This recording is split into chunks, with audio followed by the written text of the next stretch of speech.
Collector साहब की जासूसी कौन कर रहा था? कहाँ के कलेक्टर हैं? कलेक्टर साहब की जासूसी हो रही, बताइए। दमोह में कलेक्टर साहब को बहुत बड़ा धोखा मिला है, और ये धोखा प्यार में नहीं भाई साहब, काम में मिला है। कलेक्टर साहब किससे बात कर रहे हैं, क्या बात कर रहे हैं? दफ्तर में होने वाली हर बातचीत पर किसी की नजर थी, और कान भी।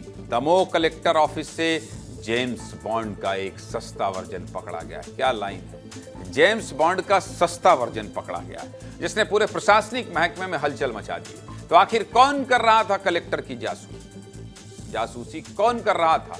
क्या हो रहा था रिकॉर्ड, और कैसे खुला इस पूरे खेल का राज? चलिए आपको बता देता हूं। देखिए खबर दमोह से। दमोह के कलेक्टर साहब प्रताप नारायण यादव जी सोच रहे थे कि क्यों ना सरकारी दफ्तर में निरीक्षण किया जाए और काम न करने वाले अधिकारियों की क्लास लगाई जाए।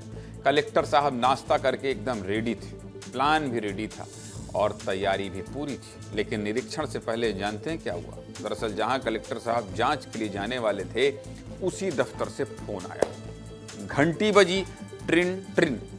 साहब ने फोन उठाया। उधर से आवाज आई, कलेक्टर साहब आप हमारे यहाँ निरीक्षण पर आने वाले हैं क्या? कलेक्टर साहब ने जैसे ही ये बात सुनी तो वो कन्फ्यूजिया गए।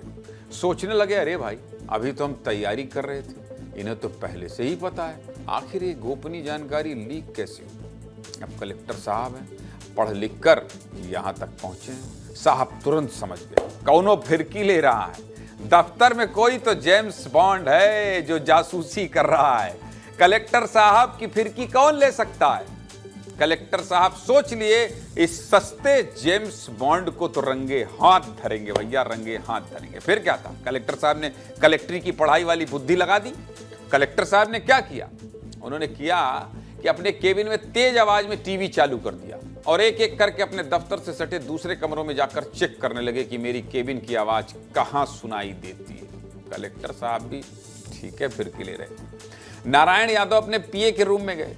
पीए यानी पर्सनल असिस्टेंट, और पीए साहब के रूम में बहुत ही साफ साफ टीवी की आवाज सुनाई दे रही थी, और ये आवाज पीए के लैंडलाइन फोन से आ रही थी। इसका मतलब ये कि कलेक्टर साहब के दफ्तर में जो लैंडलाइन फोन लगा है, उस पर पीए ने रिसीवर लगाया हुआ था, जिससे कलेक्टर साहब फोन इस्तेमाल करें या ना करें, पीए के रूम में लगे लैंडलाइन में सब सुनाई देता था।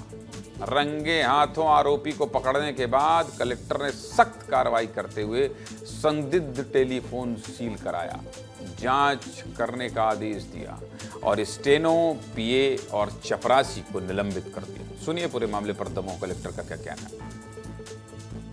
जहाँ इसका कनेक्शन है सब जगह देगा। फिर पीए कक्ष में गए और हम उस मोबाइल को यहाँ पे न्यूज़ चला करके तेज आवाज़ में करके गए, ताकि कि पता चले कि इसकी आवाज़ आखिर आ कहाँ रही है। जब वहाँ हमने फ़ोन उठाया, वहाँ देखा तो पूरी जो यहाँ न्यूज़ चल रही थी, फ़ोन यहाँ बंद था, कोई यूज नहीं हो रहा था, इसके बावजूद भी पूरी आवाज़ वहाँ क्लियर सुनाई दे रही थी। तब हमने तत्काल जो उस सीट पर बैठते थे उनको सचिन खरे को तत्काल निलंबित किया, और साथ ही जो कर्मचारी लंबे समय से यहाँ पदस्थ थे उनको तत्काल यहाँ से बाहर करके मूल विभाग को भेज दिया है। सीधे मुद्दे की बात यही कि भाई साहब कुछ तो खुदा का खौफ कीजिए, सीधा कलेक्टर की ही जासूसी करने लगे। थोड़ा तो डरिए भाई।